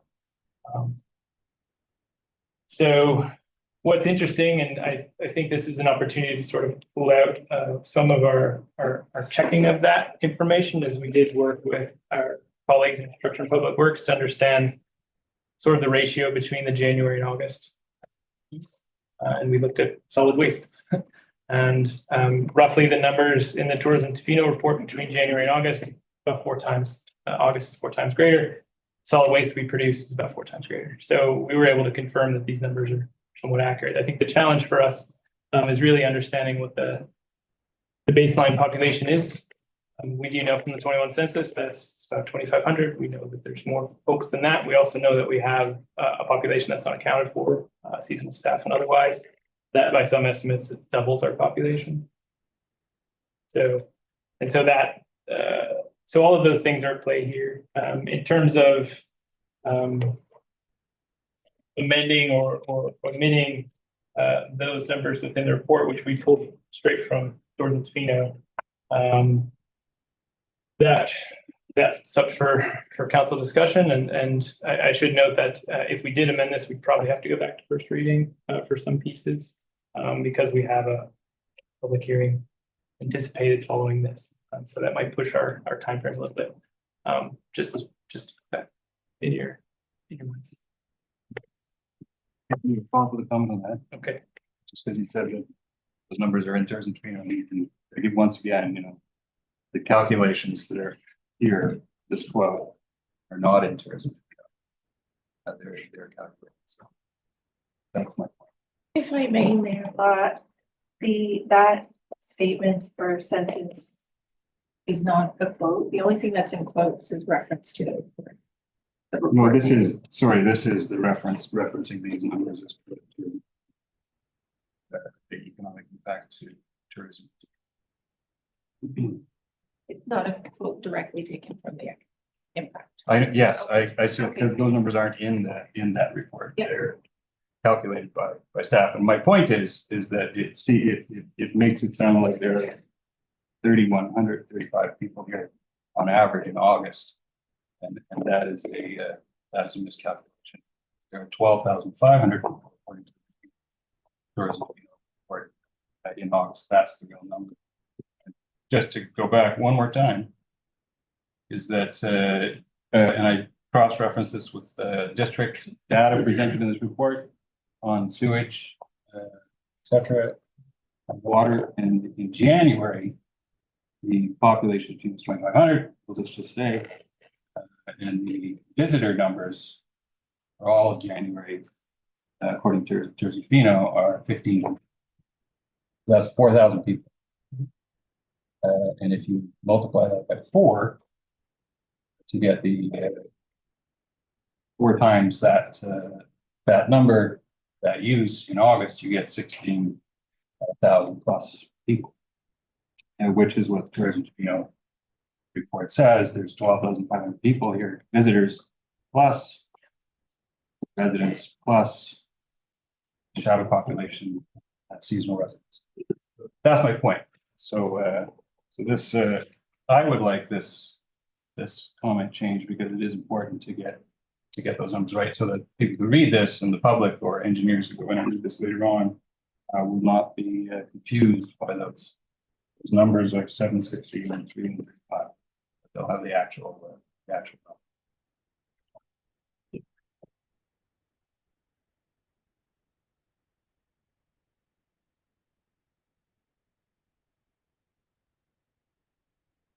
So we can do. I mean, that's my. I mean, if there's not the option of going and having staff, we go through first reading, and have staff review those numbers and change them for second reading, if that's a requirement of first reading. Then I think noting that over the past year or so, there's issues with population numbers. I would suggest we get staff to take it back and review it. That's my thought. Alex or Councillor. Yeah, that was just the question I was gonna have for you and perhaps for Nella is, can, we make certain changes or look at things without delaying the process? I think this would just be a first reading. Is that possible? I think I'll let Mr. Weld recommend. Sorry. Good, Chair, could you repeat that? Is it possible to look at information or amend it without having to restart everything before public hearing. Challenge for us is if we were to bring this forward as written to public hearing, this would be accurate. So our recommendation would be to come back and reread this. So just to clarify, if I may from the chair for clarity, we cannot make a motion to have to grant first reading with the direction that staff correct this particular daily visitor or daily visitor population. I think we may have an option, I know that Mr. Rogers. Thank you through the chair. Of course, if council makes a motion now to remove that section, we can remove that section. Us going back and looking at it one more time won't make any difference. The numbers came, as Mayor explained from that graph. So if the council makes a decision today to remove those, we can, and then we'll move forward in first reading that way. If you want us to go back, take a look at it again, then that will push the process probably back about a month, and the reason so long is just the Christmas break. Yeah, can I just make a comment on that? Because, I just want to be clear that these numbers referenced here do not come from the graph in the Tourism Tofino report. They are that number divided by 31. That's my comment. It should be divided by the amount of time that people stayed here, right? That's why the rest of the report goes into careful detail on making sure that the length of stay is the essential component of finding out how many people are here. And now, just saying that, just want to be clear. Through the chair, I just want to say that what that says is that that's the average. So that we all agree there's 97,200 people coming in August in 2024. And if you take that number and you divide it by the number of days in a month, it's 31 days a month. 97,200 divided by 31 is an average of 3,000. It doesn't say that there's every day there's 3,000 people or that there's not more, which is different. That's just a number, which is different from the second graph, which is, to your point, visitor nights. Okay. I don't think I'm making myself clear here. Councillor Sawyer. I feel like that this is a discussion that everyone would really like to dig into more, but maybe the right move will be to send this back to staff so that we can finish this discussion in the meeting. Okay, that's good. And yeah, because I think there's a Councillor goal here Thomas, between also understanding. comment. Councillor Thomas. I think the core of the issue is just the conflicting information that's in the area that Mayor Laws pointed out. And then on page 13, when we get into the visitation where it says the resident population approximately 12,500 visitors yields an equivalent population of 15,000. So there's just conflicting information within the document. And I think that's rather than digging into where that number came from, and that there's just conflicting information, and whichever information we're going with, we should make sure that it's consistent.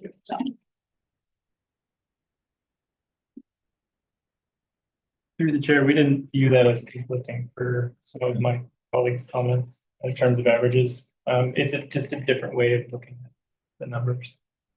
Okay. Councillor Steer. Yeah, just so that we don't belabor it too long, I think there was a possibility of moving forward with just a quick motion to remove that one piece. And then because I have some just language things that, at direction that may be able to expedite it. I do want to comment. I don't want to rush, our adoption of the OCP amendments. We should be thorough and precise in there. But I think to move this forward, we can make if that's acceptable to council, to make that motion to remove the data in question. And I think we're all familiar with that, unless we need to spell it out in that one sentence or that one paragraph. If that's okay with council, I can make that motion right now. Happily. Yeah. Sorry, before you do, Councillor Steer, if we do the first reading, is there a possibility of addressing some of the language concerns that Councillor Steer has brought up in second reading? Or when we do first reading, it sounds as though when we do first reading, we're saying we're happy with everything. Is there an opportunity for us to still shape this as we go through the readings? Through the chair, yes. So just to make that clear, we go for first reading. Then there's still some things can change in this report. Is that correct? Or in the OCP amendment? That's the intent of what we're reading.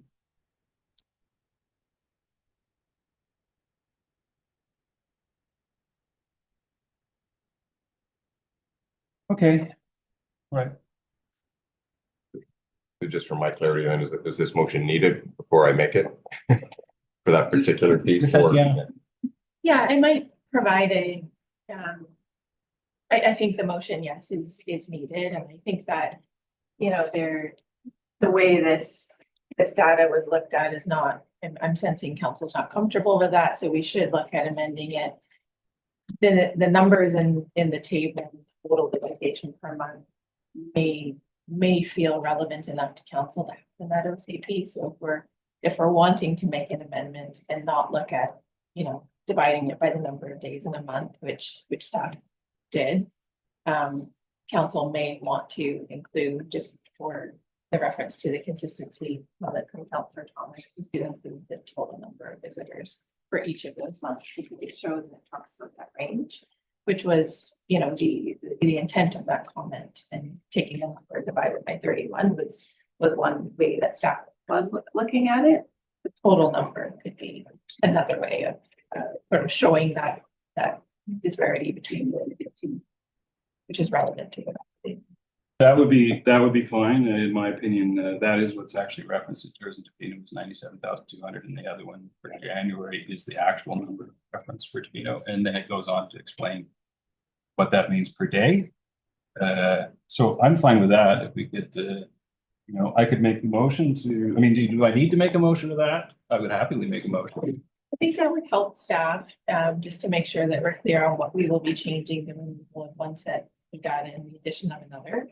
And I just want to, you know, say is let's not rush an OCP amendment. I think that if it does take a few more weeks or a month because of the Christmas break, let's take that time. I want council to feel comfortable with this OCP amendment, because while it is a living document and can change from time to time, hasn't changed for quite some time. So I think we should keep that in mind. Sure. Maybe I can take my mathematical equations off.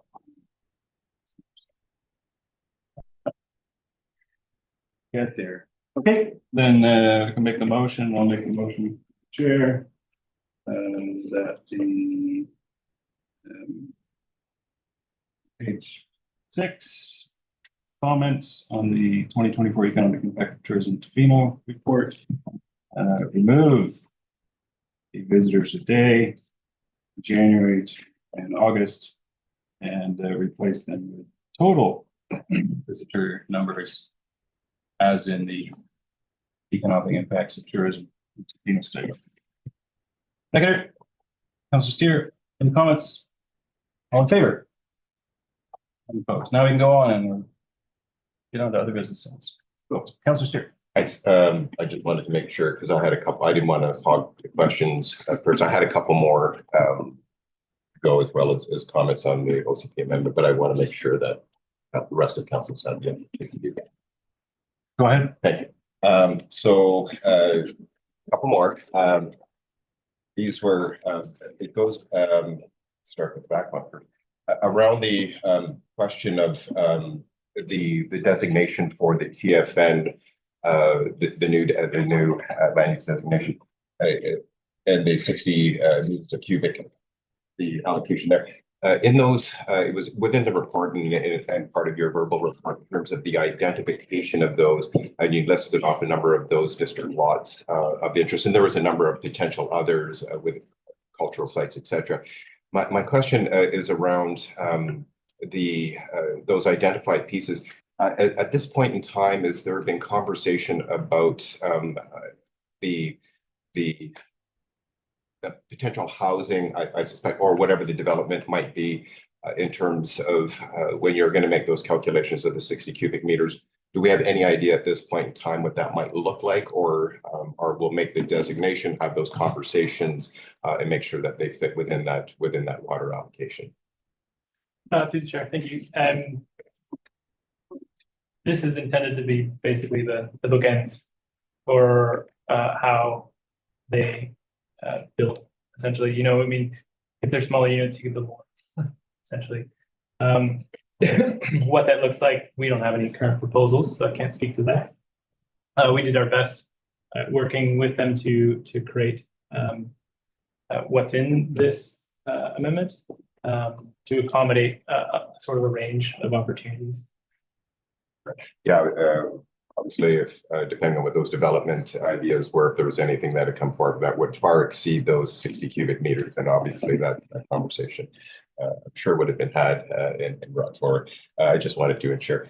And if I may continue, there's and I'll go back to the community engagement piece of the puzzle, because once again, as has been alluded to, an OCP amendment, as it is a living document, and I think it is extremely important that engagement. And I know in the September 9th report that it indicated have been written down a number of that you were going to be reaching out, and I think it was about 8 different organizations directly.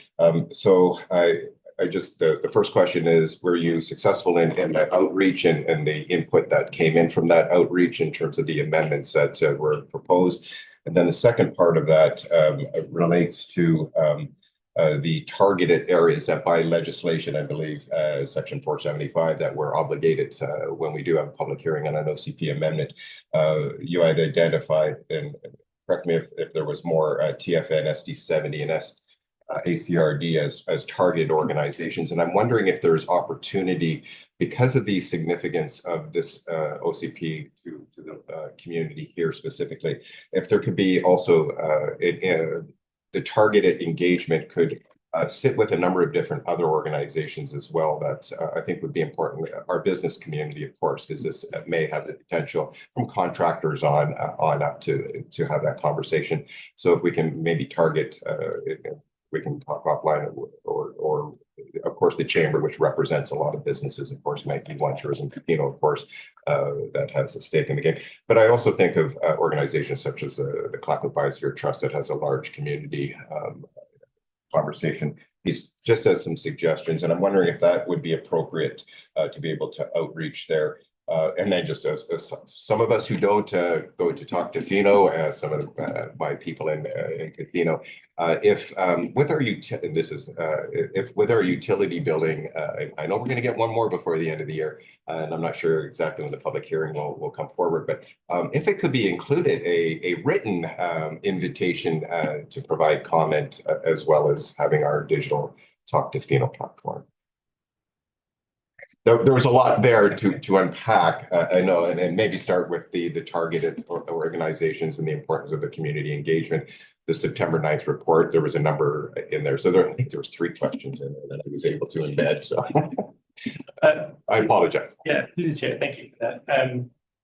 Let me know if I missed anything. We are currently working with our communications manager to develop a strategy. He's got a draft for us already. In terms of what the engagement plan looks like, we're going to use all of our channels, essentially. Within that, we have ability to do more targeted messaging. In terms of the listed, the 3 listed parties, that engagement's ongoing. We haven't received any formal. The time for formal feedback is going to come later. That would be part of sort of the submissions that we get through public engagement, or public and the public hearing. Did I get to all of your questions? Yeah, and I think maybe the one that I was also curious about, was in the September 9th report about the engagement process for the first part of the OCP amendment. There was, I think it was up to 8 different organizations that you outreach to, including Tourism Tofino in the chamber. And I'm wondering if there was valuable feedback that came. I think even Biosphere Trust was on there as well. Did you receive feedback from those organizations in terms of the existing process? Through the chair, not all of them yet.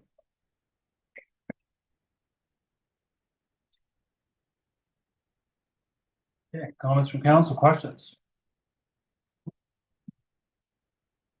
More questions? Well, comment, not a Comments? question up. Thank you, through the chair. Just one, and it was just one quick comment on, and it was a language thing, and it centers around on 3.51 water infrastructure, where the statement reads, the proposed amendment, the potential for future growth in all sectors depends entirely on a collective willingness to either upgrade the current system or significantly reduce demand. And I'm wondering that within that statement, if what I would, in terms of the language, the potential for future growth in all sectors depends, I would remove entirely, but keep the rest on a collective willingness to upgrade the current water system and significantly reduce water demand. I don't know if it's an either or question in terms of one or the other. I believe it is a combination of both. And I know it's semantics, but I think it's important to recognize that that it's not one or the other, that we do incorporate both of those, which we've done a great job, of course, on the reduction end and through our conservation measures. And you did indicate that there's probably a narrow band there for us to improve upon on that, but I still think it's an important to have included in there. So that's the only comment.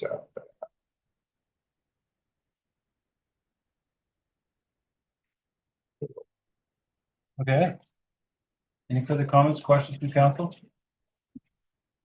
Tom and I on the show. Tatiana? Thank you, if I may. Just chatting with the director here. So Mr. Welsh noted that we wanted to do a public hearing after first reading. If we wanted to, it sounds like there's a couple changes that we may want to make to language. We could move the public hearing to after second reading. And that gives us an opportunity to sort of stretch this out a little bit over 3 meetings. But it still sort of gets us set. I'm seeing a nod for Mr. Welsh. Yeah, as long as it happens before third, that's fine. The other thing I should note is that I have been in conversation with the province. Their deadline is not a hard deadline as long as we are underway, and we are underway. It's working. So they want to see that by January 1st, we are. So that shouldn't be shouldn't give us a sense to rush, as we don't want to. Super. Just a quick question back, and maybe Josh or Ms. Tatiana can answer. Typically, we do go to public hearing after second reading on different. We haven't done too many OCP amendments, but typically is that the process that, if I remember correctly, we typically go through second reading and then we have the public hearing. Through the chair, Councilor Steer, that is how we normally do zoning amendments. Right. Pretty much it's the OCP and then the timeline for the OCP amendment was meant to move fairly quickly because of the growth considerations and to try to meet the province's deadline as close as we could. So then the intent was to try to get to that, to have a meeting for first reading, public hearing, and then second, third, final together, because you can do that in an OCP. If we go through a more traditional process for us, one that we're comfortable with, it would be first reading, read it, make the changes that we've heard around the table tonight, bring it back for second reading, and then have public hearing. All it does is add 1 meeting. And the reason it makes it a bit longer is because we were getting ready for potential public hearing in January, which means we had to let the newspaper know in the next week so we can make that meeting. So if we take all that aside, to Mr. Welsh's point, if we're not in a huge rush, then you just basically add a meeting at about a month. But you probably have a better process. Council's comfortable with moving at that speed.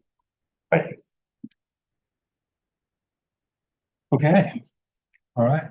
I'll end with a positive comment. All right. Yeah, I was, it's nice to see all of the actual water data enshrined in this and a lot of the hard work that has been done by the district showing up in ways that are really going to be accessible for us making decisions. And overall, I know Councillor Steer has picked on, or not picked on, but has gotten into some of the wording of things, but I am really happy with the sentiment of what was coming through on some of the things that were cleaned up a little bit, things that I thought were previously very wordy that feel a bit more concise to me, but yeah, thank you. Through the chair, thanks for that comment. This truly was a departmental effort to pull it together. It's pretty well. Thank you for being through it. Yeah, and to close, I do want to reiterate that I support the amendment. I do have one more comment, just to be gonna look back and maybe there's gonna be some changes, outside of the motion. I do note that with the new population data and other population data, careful water data, there's a discrepancy, or there has been in the past of what per capita water use districts using. So it's either the provincial average of 265 or 285 or something like that, which I think was referenced in Mr. Growth. Not that it makes a big difference, but in it appears that the actual per capita water usage is quite a bit lower, and that may affect page 17. One comment on the estimated increase of 648 residents. And that's directly related to the liters of water allocated. That might actually change depending on per capita water use. If per capita water use is actually closer to 120 liters per day per person, then that number potentially goes up, right? So that's a comment that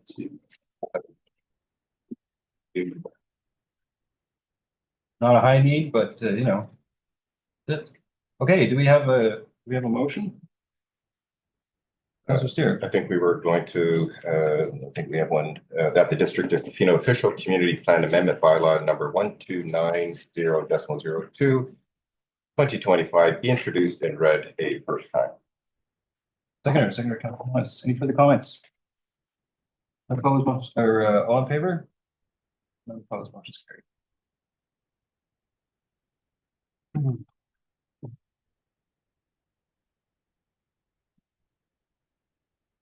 All right, now we have, we've actually got a couple really basic housekeeping amendments or housekeeping reports, if I'm not mistaken. Sure. Yes. Okay. Sure, that's correct. And there's no PowerPoint or presentation for these ones. Okay, the council's aware of these, so I'll read through them. So the first one is 10.5 District of Tofino Amendment Bylaw number 1088.10 and 1107.20. And this is a report from the District of Public Works, as we noted, it's housekeeping amendment. Would somebody like to read the recommendations? There are more comments or questions. Councilor Thomas. I move that District of Tofino Municipal Ticket Information System Amendment Bylaw number 1088.10/2025 be introduced and read first, second, and third time. Seconder. Councilor Anderson, all in favor? None opposed, motion carried. I move that District of Tofino Bylaw Notice Enforcement and Dispute Adjudication System Amendment Bylaw number 1107.20/2025 be introduced and read first, second, and third time. McMaster, second. No further comments, all in favor? None opposed, motion carried. We can go ahead to 10.6. This is all likewise, no presentation. Basically, I was speaking. I move that District of Tofino Municipal Ticket Information System Amendment Bylaw number 1088.11/2025 be introduced and read first, second, and third time. By Councilor McMaster, all in favor? None opposed, motion carried. I move that District of Tofino Bylaw Notice Enforcement and Dispute Adjudication System Amendment Bylaw number 1107.21/2025 be introduced and read first, second, and third. Master, all in favor? None opposed, motion carried. No bylaws and no unfinished business. Business initiated by council members. We have a committee and external verbal reports. Standing item.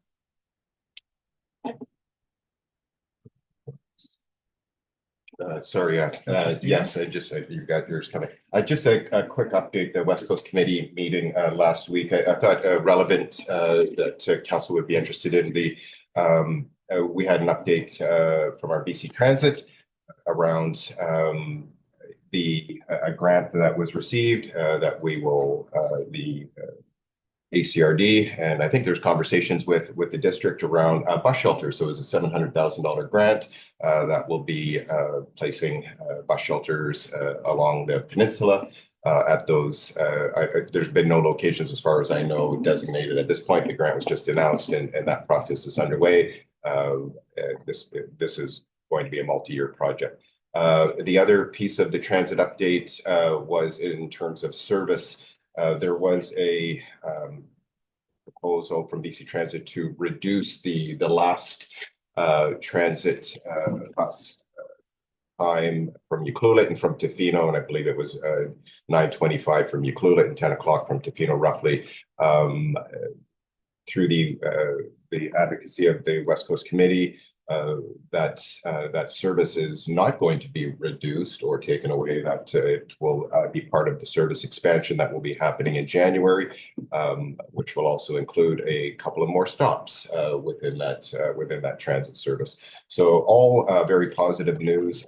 Ridership was on a very, very steady incline. Service in terms of labor has gotten tickety-boo, as they say. It was an interesting note there in terms of the drop in ridership during the July-August period, coinciding with our free shuttle.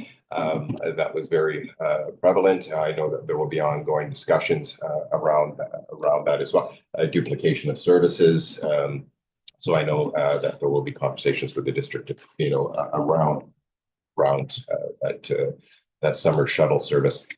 But all in all, excellent news in terms of the ridership and the infrastructure and service enhancements that'll be coming forward in 2026. Oh. Anybody else got a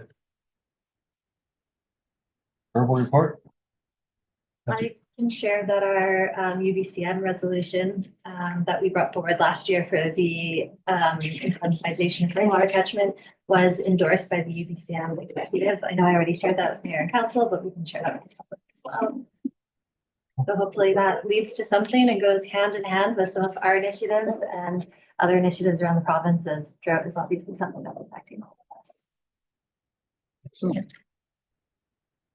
I have a comment, actually. I do have I'm on the Transportation Advisory Committee, and the talks have been ongoing with the province and municipalities and regional representatives on securing and establishing an emergency alternate route out of the valley, and some of those routes are promising. The most promising this time is the Cowichan route.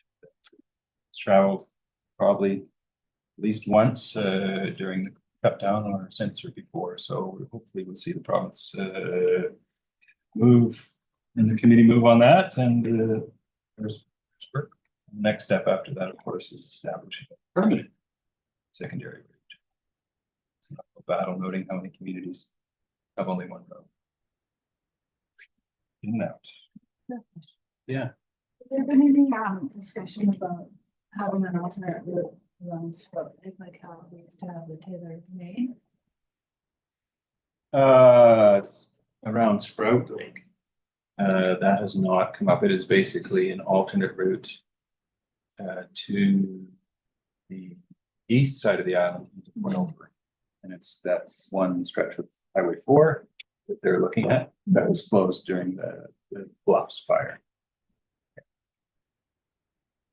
I can further to that. So through the ACRD, so the back road by Snow Creek, and I think what you're referring to, there's been discussion around the deactivation of a portion of that. It's called the Kurtz Crib, and that has been brought up.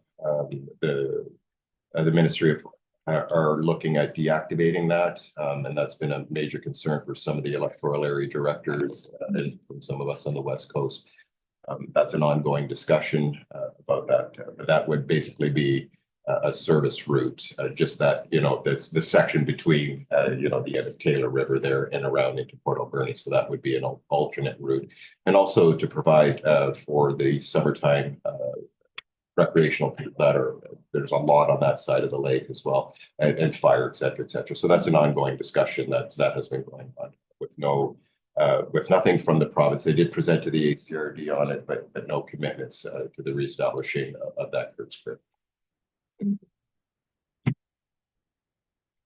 Good point. Something to think about. I know that the province has been moving bridges across the province for service roads. Concern. So that might be something that this council could look at exploring and writing a letter to join some of those other communities who've noted the same thing. As major FSR bridges are being moved without consultation. Okay, Moving on, we've got a couple notes of motion, exciting stuff. Both of these are in relation to short-term accommodation, of course, and just trying to make sure things are fairly and appropriately taxed. The first notice of motion that I'm proposing to bring forward to AVICC is once again the split tax discussion, but asking them to, or asking the province to explore a solution that looks at a floor area, so looks at the actual usage of the space, noting that many people have scenarios like we do where you have a household that is full-time short-term rentals. So you might have a 3-bedroom house that is all short-term rental accommodation, and then have another dwelling on there that is actually like residential. So maybe appropriately taxing them. I actually was looking into it, and it aligns pretty well with BC assessments, properties that are businesses that are highly visible. A lot of their things that check the boxes, you know, there's signage, they're advertised online, it's used year round for those purposes. So I think this would be something that hasn't previously been explored that we could take forward. Comments, questions? Okay. Super, go ahead and read it. I move that staff be directed to prepare a resolution regarding short-term rental property taxation based on floor area to be submitted to the Association of Vancouver Island and Coastal Communities before the deadline of February 12th, 2026. Seconded by Councilor Master. That way. I was trying to second. We got me. I third. All in favor? Everybody gets to put their hand up. Okay, motion's carried. The second notice of motion is related to strata accommodations. Currently, there is a split tax and it's applied to strata accommodations that are 20 units or more. In our instance and in some other resort municipalities, we have multi-unit dwellings that don't meet the threshold of 20 units, but they are being used primarily as overnight accommodations. So I'm proposing that we ask for the expansion of that definition to include these properties. They can be fairly taxed, and this might seem a little bit at odds with the previous resolution, but either way, I hope this would bring some clarity to some of the people that own these properties for everything going forward. Because I think there's been some movement from the people at one of the buildings in Tofino to have them defined this way. So it could be helpful if we also support. Questions? I move that staff be directed to prepare a resolution regarding expanding the strata accommodation property definition to include strata plans with less than 20 units to be submitted to the Association of Vancouver Island and Coastal Communities before the deadline of February 12th, 2026. Seconded by Councilor Anderson. This time. Good. All in favor? Unopposed, motion carried. The Councilor Master refrain. Yeah. Let him win one. Okay, question period. Larson, do we have any questions? Thank you, Mayor Law. We don't currently have anyone signed up for question period. However, we do have a few members of the public in attendance virtually via Zoom. So if there is anyone who would like to ask a question about anything on the agenda this evening, you can use the Q&A function. You'll need to state your name, your address, and which agenda item you'd like to ask a question about. I will now open the call, calling once, calling twice, calling 3 times. There are no questions. Oh, there's a hand up there. Stephanie. Oh, there we go. I can't see the part. I don't know my glasses on. So Stephanie, if you can hear me, I'll allow you, remove the restriction on Zoom to allow you to speak, and you'll just need to state your full name, your residential address, which agenda item you'd like to ask your question about.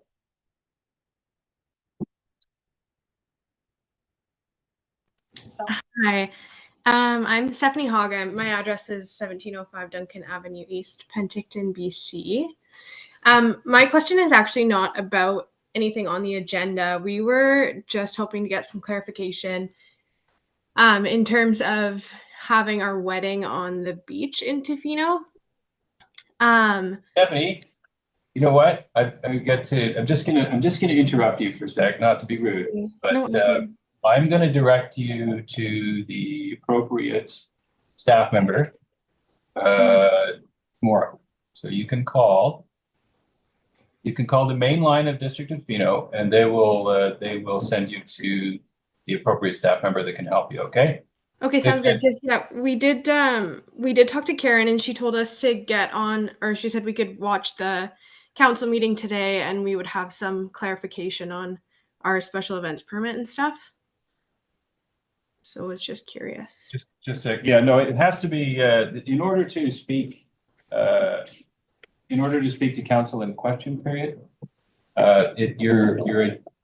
Your topic has to be an agenda item on this meeting's agenda. Okay, sounds good. So I'll just follow up with Karen then. That's probably the best idea. Yeah, and if you can please follow up with staff, and I'm sure we can get you the answers you need. Okay, thank you. Thank you.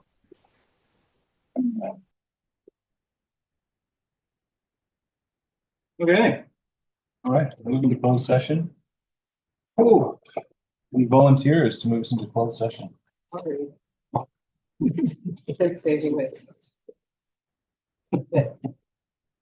I move that the meeting be closed to the public pursuant to sections 91A(c)(e)(I) and 92B of the community charter to discuss matters relating to 91A personal information about an identifiable individual who holds or is being considered for a position as an officer. Oh, no, maybe not. Employee or agent of the municipality or another position appointed by the municipality. 91C, labor relations or other employee relations. 91E, the acquisition, disposition, or expropriation of land or improvements.